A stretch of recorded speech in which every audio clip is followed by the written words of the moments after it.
विदर्भ वगळता राज्यभरातील शाळा आजपासून सुरू झालेल्या आहेत। विद्यार्थ्यांच्या स्वागतासाठी शाळांमध्ये जय्यत तयारी सुद्धा करण्यात आली। पुण्यामध्ये रानडे बालक मंदिर देखील सुंदर सजवलं, रांगोळी काढून फुगे लावून मुलांचं स्वागत करण्यात आलं। शाळेच्या पहिल्या दिवशी विद्यार्थ्यांमध्ये मोठा उत्साह सुद्धा पाहायला मिळाला।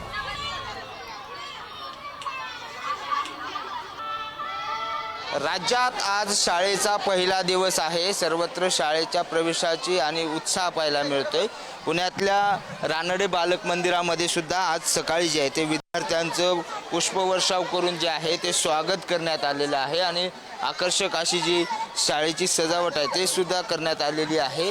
त्याचबरोबर सेल्फी पॉईंट जो आहे तो तयार करण्यात आलेला आहे आणि शाळेचा पहिला दिवस, आयुष्यातला पहिला दिवस पहिलीच्या विद्यार्थ्यांचा, या सगळ्यांची ऐतिहासिक नोंद जी आहे ती शाळेकडून करण्यात येते आणि प्रत्येक पालकसुद्धा आपल्या विद्यार्थ्याला घेऊन जो आहे तो त्याच्या आयुष्यातल्या या पहिल्या शाळेच्या दिवसाची जी आहे ती सगळी आठवण जी आहे ती वेगवेगळ्या आपल्या मोबाईलमध्ये घेत आहेत। आणि आपण पाहत असलं तर इथं शारदा देवीचं जे मूर्ती आहे त्या मूर्तीच्या ठिकाणी जे आहे ते विद्यार्थ्यांकडून आज आरती करण्यात आलेली आहे आणि त्याचबरोबर विद्यार्थ्यांचं स्वागत जे आहे ते फुलांचा वर्षाव करून करण्यात आलेला आहे।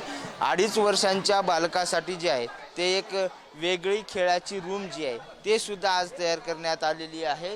या रूममध्ये जे आहे ते लहान विद्यार्थी आहेत, जे विद्यार्थी बसू शकत नाहीत, मात्र खेळण्याच्या नादामध्ये त्यांना तो विरंगुळा पाहता यावा यासाठी शाळेकडून जी आहे ती ही सगळी व्यवस्था जी आहे ती करण्यात आलेली आहे आणि एक प्रसन्न वातावरण जे आहे ते या सगळ्या शाळेमध्ये आपल्याला पाहायला मिळते। अनेक आई वडील जे आहेत ते आपल्या मुलाचा पहिला दिवस जो आहे तो शाळेचा या ठिकाणी साजरा करत आहेत आणि आज मोठ्या उत्साहाने जे आहे ते आपल्या विद्यार्थ्याला पाल्याला घेऊन जे आहे ते सगळे पालक आल्याचं पाहायला मिळते। आणि आज राज्यातल्या शाळेमध्ये सर्वत्र किलबिलाट सुरू झाला आहे। व्हिडिओ जर्नलिस्ट निखिल करंदीकरसह बालाजी पोद्दार, पुढारी न्यूज, पुणे।